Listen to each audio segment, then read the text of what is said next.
Hello बच्चों, स्वागत है मेरे नए वीडियो में। और आज के इस वीडियो में हम लोग क्लास 12 केमिस्ट्री का लेसन नंबर 6 जिसका नाम है हेलो एरीन और हेलो एल्केन। इस चैप्टर में हमने कुछ टॉपिक्स पे डिस्कस भी किया था। पिछले वीडियो में हमने डिस्कस किया था कि जो नाभिक स्नेही प्रतिस्थापन अभिक्रियाएं होती हैं वो क्या होती हैं, और ये हमने पढ़ा था कि जो हेलो एल्केन्स होते हैं या जो मोनो हेलो एल्केन्स होते हैं उनके रासायनिक गुण क्या क्या होते हैं। तो जो मोनो हेलो एल्केन्स होते हैं वो 4 तरह की रासायनिक गुण प्रदर्शित करते हैं, यानी 4 तरह की रासायनिक अभिक्रियाएं प्रदर्शित करते हैं। पहला था नाभिक स्नेही प्रतिस्थापन अभिक्रिया, दूसरा विलोपन अभिक्रिया, तीसरा अपचयन अभिक्रिया और चौथा धातुओं के साथ अभिक्रिया। तो हमने नाभिक स्नेही प्रतिस्थापन अभिक्रिया के बारे में पढ़ा था कि नाभिक स्नेही प्रतिस्थापन अभिक्रिया क्या है और यह कितने तरह का होता है। आज हम लोग उसी टॉपिक को थोड़ा और आगे बढ़ाएंगे और ये जानेंगे कि जो नाभिक स्नेही प्रतिस्थापन अभिक्रिया के 2 प्रकार हैं, SN1 और SN2, इन दोनों में मुख्य अंतर क्या क्या है।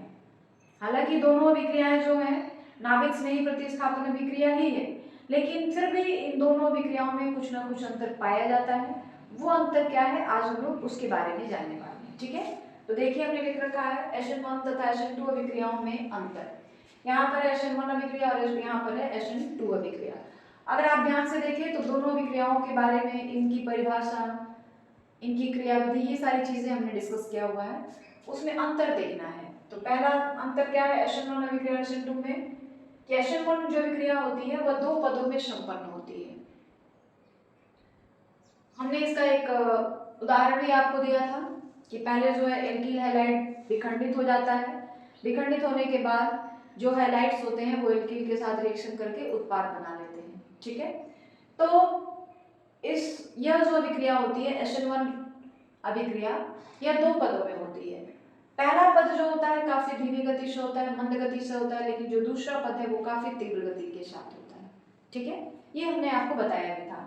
और इसमें यह अभिक्रिया एक ही पद में होती है। ठीक है, दूसरा अंतर क्या है, SN1 अभिक्रिया जो होती है यह एकाणुक अभिक्रिया होती है, मतलब अभिक्रिया का जो वेग होता है SN1 अभिक्रिया में वह किसी एक अभिकारक की सांद्रता पर निर्भर करता है। अगर 2 अभिकारक हैं तो दोनों अभिकारक की सांद्रता पर निर्भर नहीं करता है अभिक्रिया का जो दर होता है, अभिक्रिया का जो स्पीड होता है। तो इसलिए उसको हम लोग कहते हैं कि यह जो है एकाणुक होता है, लेकिन यह जो है द्विअणुक होता है।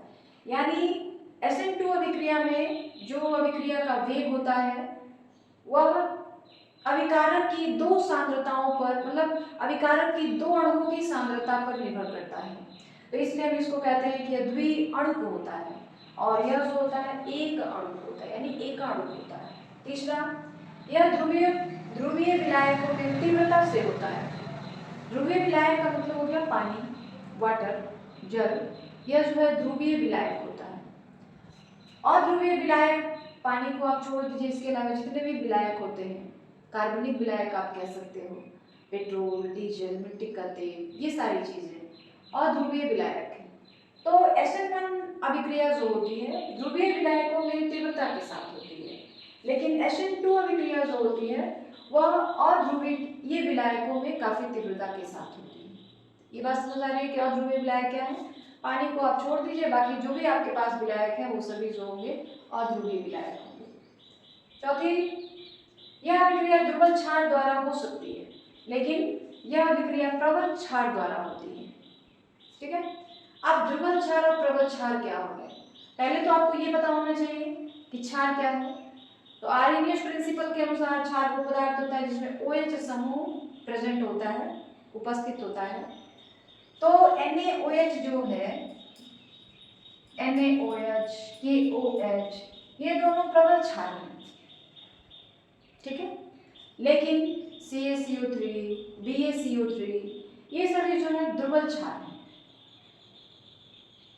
ठीक है, तो यह अभिक्रिया जो है ध्रुवल क्षार द्वारा होती है, लेकिन जो SN2 अभिक्रिया है वह प्रबल क्षार द्वारा होती है। SN1 अभिक्रिया प्रथम कोटि की होती है, SN2 अभिक्रिया द्वितीय कोटि की होती है। SN1 अभिक्रिया में नाभिक स्नेही अग्र दिशा से क्रियाधार पर आक्रमण करता है। नाभिक स्नेही जिस पर माइनस चार्ज होता है, OH माइनस, CN माइनस, ये सारे नाभिक स्नेही कहलाते हैं। तो ये जो होते हैं, जो क्रियाधार होता है उस पे अग्र दिशा से आक्रमण करते हैं, प्रहार करते हैं। लेकिन इसमें नाभिक स्नेही जो होते हैं क्रियाधार पर पश्च दिशा से, पीछे की दिशा से आक्रमण करते हैं। ये बात समझ आ गई? अग्र दिशा और पश्च दिशा जब हमने आपको पढ़ाया था ना SN2 अभिक्रिया, उसमें हमने बताया था कि अग्र दिशा क्या है और पश्च दिशा क्या है। तो ये था SN1 और SN2 अभिक्रिया में अंतर। अभी हमने ये जो हैलो एल्केन्स हैं उनका वो 4 तरह की रासायनिक अभिक्रियाएं देते हैं। पहला है नाभिक स्नेही प्रतिस्थापन अभिक्रिया। तो हम लोगों ने अभी नाभिक स्नेही प्रतिस्थापन अभिक्रिया के बारे में पढ़ा है, वो कितने प्रकार के होते हैं उसके बारे में पढ़ा है, उसमें जो 2 प्रकार हैं उसके उन दोनों में क्या अंतर है उसके बारे में पढ़ा है। ठीक है, अब हम लोग जो दूसरा उसकी रासायनिक अभिक्रिया है, हैलो एल्केन जो दूसरे प्रकार की रासायनिक अभिक्रिया करता है, दैट इज विलोपन अभिक्रिया। विलोपन अभिक्रिया क्या होती है, कैसे होती है, उसके बारे में पढ़ेंगे। ठीक है, तो ये चीजें सारी बातें क्लियर हो गई बेटा आपको कि SN1 अभिक्रिया और SN2 अभिक्रिया में क्या अंतर है। हो गया क्लियर है? भूलेंगे नहीं आप। देखिए अंतर तो और बहुत सारे हैं, लेकिन हमने छोटा छोटा आपको लिखवाया है ताकि आपको याद करने में सुविधा हो। ठीक है, तो ये बात क्लियर हो गई। अब आगे बढ़ा जाए। चलिए अब हम लोग ये जानेंगे कि जो हैलो एल्केन्स होते हैं वो जो 4 तरह की रासायनिक अभिक्रिया करते हैं, पहला तो हमने देख लिया, डिस्कस किया। दूसरे के बारे में जानेंगे, और दूसरा है विलोपन अभिक्रिया। विलोपन अभिक्रिया या निराकरण अभिक्रिया। विलोपन का मतलब होता है लुप्त होना, हटा देना। ठीक है, विलोपन का मतलब होता है लुप्त होना या हटा देना। जब किसी यौगिक में से कोई एक चीज बाहर निकल जाता है, हट जाता है, तो उसको हम लोग कहते हैं कि उसका विलोपन हो गया। ठीक है, तो अब ये विलोपन अभिक्रिया क्या है, हैलो एल्केन में किस तरह होता है, इसके बारे में जानना है। देखिए विलोपन अभिक्रिया, हैलो एल्केनों को कास्टिक क्षारों के एल्कोहली विलयन के साथ गर्म करने पर हैलोजन हैलाइड, हैलोजन हैलाइड का मतलब हम लोग शॉर्टकट में उसको बोलते हैं HX का विलोपन हो जाता है। HX का विलोपन हो जाता है मतलब HX जो है वह गायब हो जाता है, हट जाता है, उसमें से बाहर निकल जाता है और एल्कीन प्राप्त होता है। जब हैलोजन हैलाइड विलोपित हो जाता है, हट जाता है, बाहर निकल जाता है, तब जो है एक एल्कीन प्राप्त होता है। HX का विलोपन होने के कारण यह अभिक्रिया विहाइड्रोहैलोजनीकरण अभिक्रिया कहलाती है।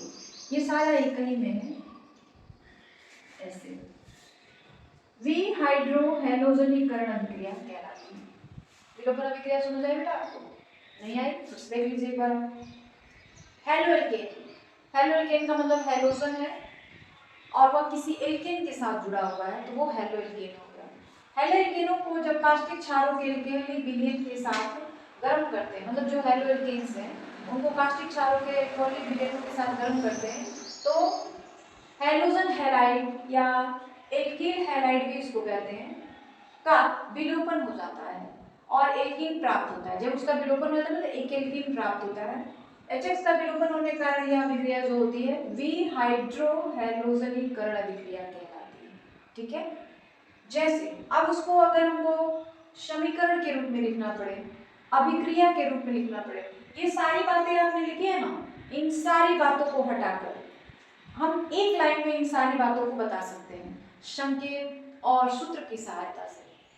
रासायनिक समीकरण क्या है, एक रासायनिक परिवर्तन को बताता है, लेकिन उसमें क्या यूज होता है, संकेत और सूत्र का प्रयोग किया जाता है। तो ये जितनी बातें हमने 2-3 लाइन लिखी है उन सबको हमने इस एक लाइन में लिखा हुआ है। ठीक है, अब देखिए क्या, ये है हमारा एल्कीन हैलाइड, R जो है एल्किल समूह है, यहाँ पे X है हैलोजन है, तो इसलिए इसका नाम पड़ गया है एल्कीन हैलाइड। KOH के साथ इसको गर्म करना है, किसकी उपस्थिति में, C2H5OH की उपस्थिति में, तो क्या बनेगा RCH डबल बॉन्ड CH2। मतलब ये है ना, एल्कीन पहले था लेकिन जैसे ही HX का विलोपन हो जाएगा एल्कीन किस में बदल जाएगा, संगत एल्कीन में बदल जाएगा और साथ में जल बनेगा और पोटेशियम हैलोजन बनेगा या पोटेशियम हैलाइड बनेगा। ठीक है, अब कहा जाए तो यह एक फॉर्मूला है। दिखा दें कि आपने जो 3 लाइन लिखा है ना, उस 3 लाइन को हटा के ये सारी बातें आप इस एक लाइन में बता सकते हैं। तो यह एक फॉर्मूला है। अब इसकी जगह पे आर की जगह पे कोई एल्किल समूह रख करके इस पूरे फॉर्मूले को हम लोग पूरा करेंगे। तो कैसे पूरा करेंगे देखिए, एल्किल हैलाइड जो है ये एल्किल समूह जो है आर, इसकी जगह पे हम CH3 C2H5 C3H7 C4H9 alkyl समूह रख सकते हैं। एल्किल समूह हमने आपको बताया था कि जब किसी एल्केन से एक हाइड्रोजन कम कर दिया जाता है, हटा दिया जाता है, तो जो प्राप्त होता है उसी को हम लोग एल्किल समूह बोलते हैं। एल्किल हैलाइड और एल्किल समूह अलग अलग चीजें हैं। एल्किल हैलाइड का मतलब हो गया HX टाइप का, H और X टाइप का, लेकिन एल्किल समूह एल्केन से एक हाइड्रोजन कम कर दीजिए तो वह जो होगा एल्किल समूह हो जाएगा। जैसे मेथेन है CH4, उसमें से हमने एक हाइड्रोजन कम किया CH3, तो वो मेथिल हो गया, एल्किल समूह हो गया। एथेन है C2H6, उसमें से हमने एक हाइड्रोजन कम किया C2H5, वो एल्किल समूह हो गया। तो हम लोग यहाँ पे CH3 का यूज करेंगे, CH3 का उपयोग करेंगे, तो क्या हो जाएगा CH3, बाकी सारी चीजें उसी तरह आपको उतार देनी है। CH3 CH2, यहाँ पे हमने X की जगह ब्रोमीन रखा है, ठीक है, प्लस KOH, बिल्कुल उसी तरह आपको उतारते चलना है जैसे ये लिखा गया है। तो कहा जाए तो ये फॉर्मूला है, उसके आधार पर हमने यहाँ पे एक रासायनिक समीकरण लिखा है C2H5OH, ये हो गया गर्म करने पर। अब देखो बेटा ये क्या है, सबसे पहले ये क्या है वो देखना पड़ेगा आपको। ये एल्किल हैलाइड तो है, इसमें कितने कार्बन हो रहे हैं, 1 2 3 कार्बन है, तो प्रोपेन होगा। प्रोपेन हम लोग तब कहेंगे जब हाइड्रोजन की संख्या 8 होगी। देखिए हाइड्रोजन की संख्या कितनी है, 7 ही है, तो ये प्रोपेन नहीं होगा, प्रोपील हो जाएगा, प्रोपील। तो इसका नाम क्या पड़ेगा, प्रोपिल ब्रोमाइड, इसका नाम है प्रोपिल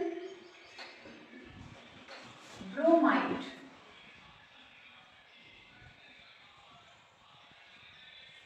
इसका नाम पोटेशियम हाइड्रोक्साइड। हमने इसको उसको दोनों को मिला के आपस में गर्म किया तो हमारे को क्या प्राप्त होगा, आर की जगह हमने यहाँ पे देखिए आर की जगह क्या यूज किया है CH3, तो यहाँ भी आर की जगह हमको CH3 ही यूज करना पड़ेगा बेटा, याद रखिएगा। आर की जगह हो गया CH3 और बाकी सारी चीजें वैसे उतार दीजिए, ठीक है।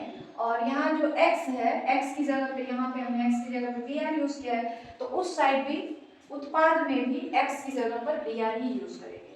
तो ये क्या हो जाएगा CH3 CH double bond CH2 plus H2O और प्लस KBr। तो ये फॉर्मूला है, उसके अलावा यह जो है एक रासायनिक समीकरण है। अब ये प्रोपील है, तो यहाँ पे आपको एक एल्कीन मिलेगा, तो प्रोपील से क्या मिलेगा, प्रोपीन, तो इसको हम लोग कहेंगे प्रोपीन। ये पूरा जो है यहाँ से यहाँ तक पूरा जो है इसका नाम है प्रोपीन। आगे बात समझ रहे हैं कि ये जो विलोपन अभिक्रियाएं हैं वो क्या होती हैं, किस तरह होती हैं।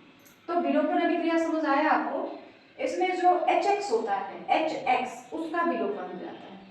तो HX कहाँ है, ये जिसका मतलब एल्किल हैलाइड जो होता है ना वही HX माना जाता है, तो ये हमारा एल्किल हैलाइड है और इसी का विलोपन हो रहा है। देखिए एल्किल हैलाइड है, प्रोपिल ब्रोमाइड है, यहाँ पे क्या बन गया प्रोपीन। तो पहले तो ये एल्केन मतलब एल्केन सीरीज का यौगिक था, लेकिन अब वो एल्कीन सीरीज का यौगिक हो गया है। पहले यह एक संतृप्त हाइड्रोकार्बन था, लेकिन यहाँ पे वह एक असंतृप्त हाइड्रोकार्बन बन गया है, ठीक है।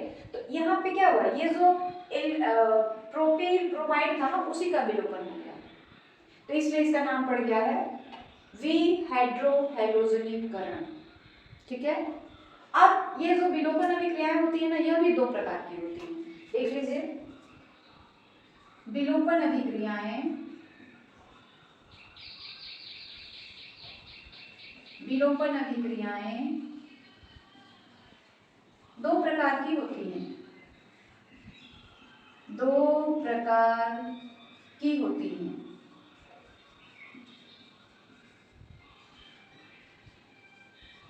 विलोपन अभिक्रिया बेटा दो तरह की होती है। एक होता है पहला ईवन अभिक्रिया, या इसी का एक और नाम दिया जाता है बेटा एकाणुक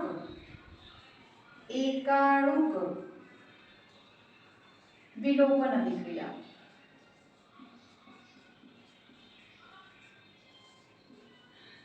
अब ये एकाणुक विलोपन अभिक्रिया क्या है बेटा, जल्दी से बताओ आप लोग। ईवन अभिक्रिया या एकाणुक अभिक्रिया, ईवन अभिक्रिया या यहाँ पे या छूट गया देख लीजिएगा, या एकाणुक विलोपन अभिक्रिया, ये क्या होता है? ये एल्किल हैलाइड जिनका, ये अभिक्रिया एक ऐसी अभिक्रिया होती है जिसमें एल्किल हैलाइड का आसानी से सरलता से आयनन हो जाता है। तो आप एक लाइन में इसको लिख सकते हो, इसमें एल्किल हैलाइड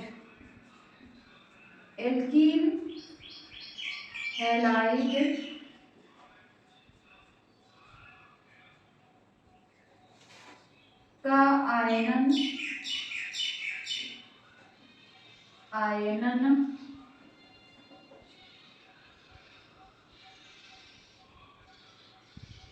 आयनन सरलता से हो जाता है, सरलता से हो जाता है।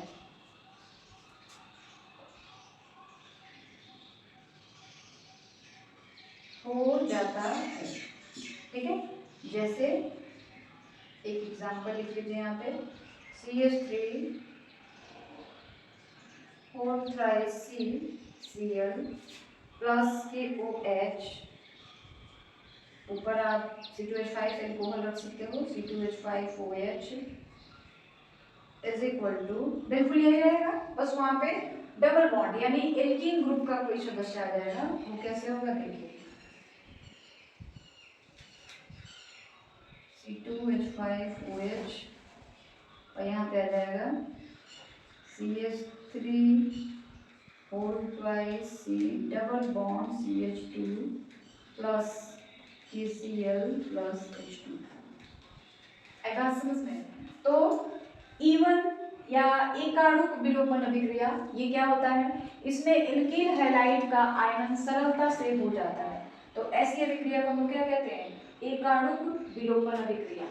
एक और भी होता है, देखो बेटा नीचे अगर मैं एक लाइन लिख दूं तो आपको दिखेगा, देखिए आपको अच्छे से दिखेगा कि नहीं, लिख दिया जाए, दिखेगा? चलिए, काफी कम जगह में इसको लिखना पड़ेगा। E2 अभिक्रिया, शॉर्टकट में लिखने बेटा देखिएगा, या द्विअणुक विलोपन अभिक्रिया भी कह सकते हो, या एकाणुक अभिक्रिया भी कह सकते हो।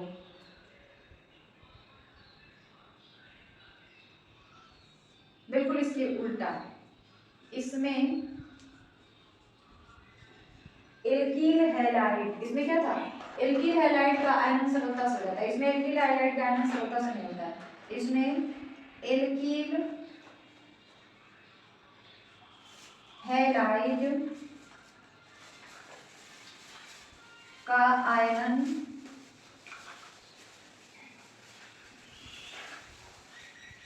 सरलता से नहीं होता है, सरलता से नहीं होता है, से नहीं होता है।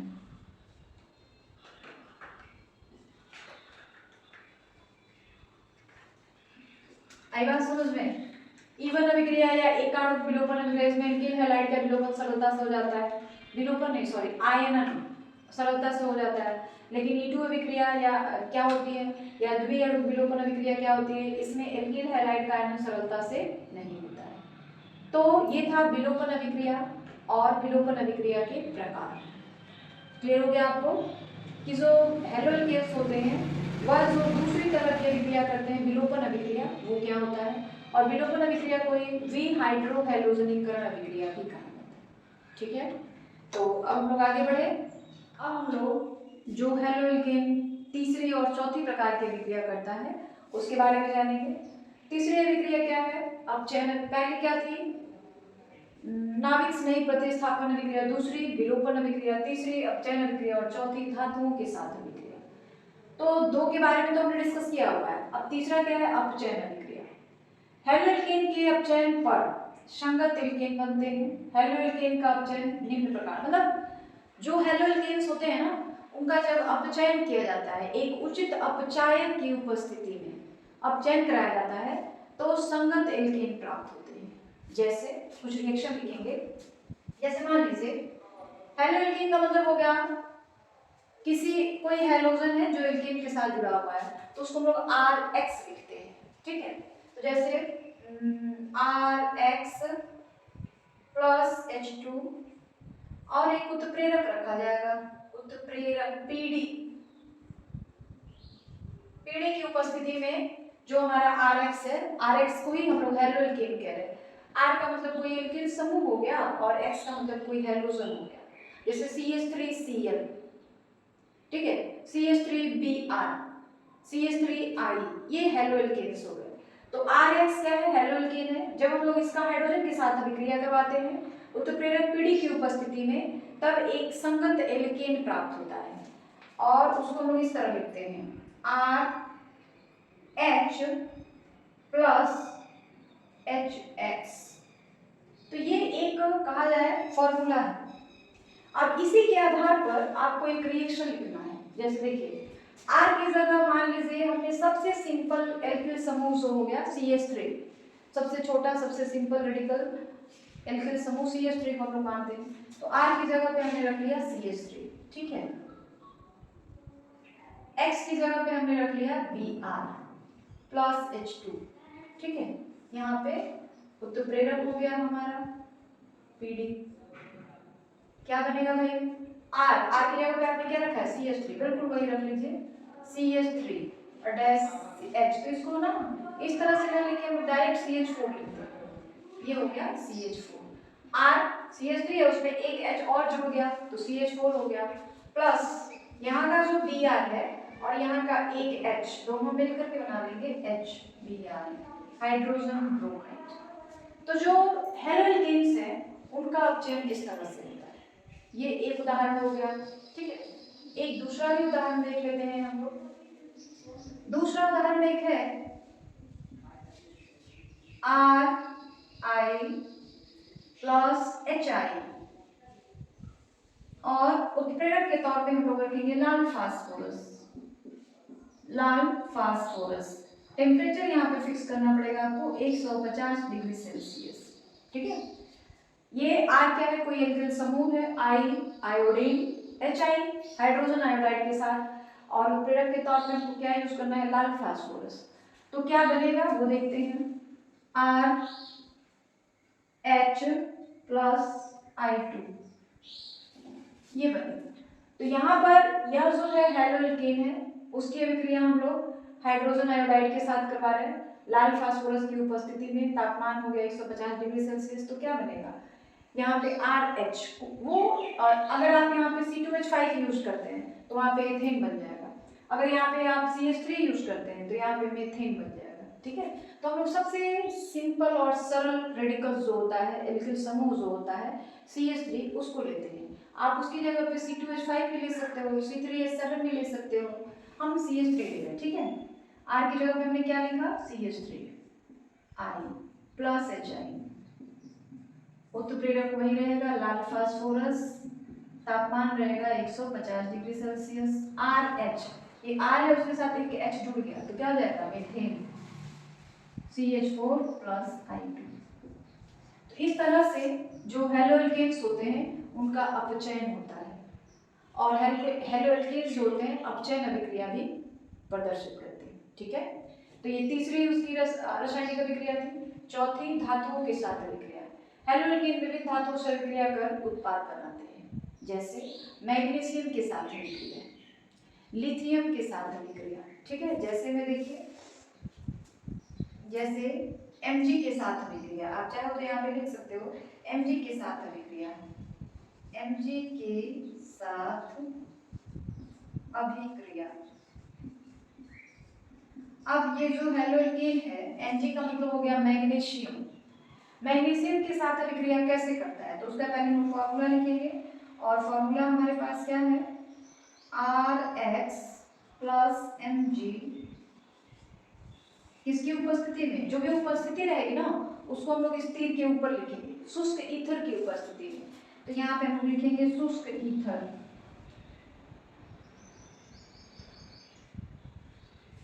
शुष्क ईथर।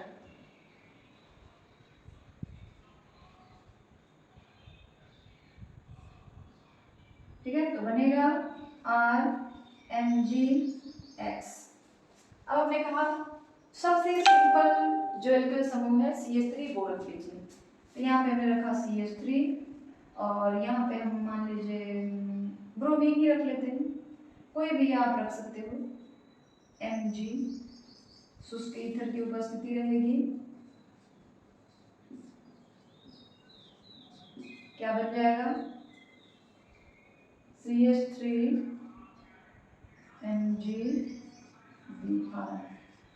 इसी को हम लोग कहते हैं RMgX। और वही जो है ग्रिगनार्ड अभिकर्मक है, ये RMgX है ना बेटा, इसी का नाम है ग्रिगनार्ड अभिकर्मक। तो आप चाहे तो यहाँ पे लिख सकते हैं ग्रिगनार्ड अभिकर्मक।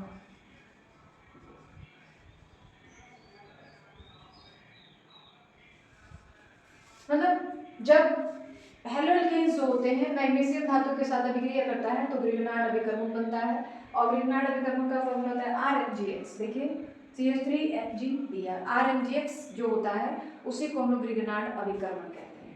दूसरा लिथियम के साथ अभिक्रिया, लिथियम के साथ अभिक्रिया।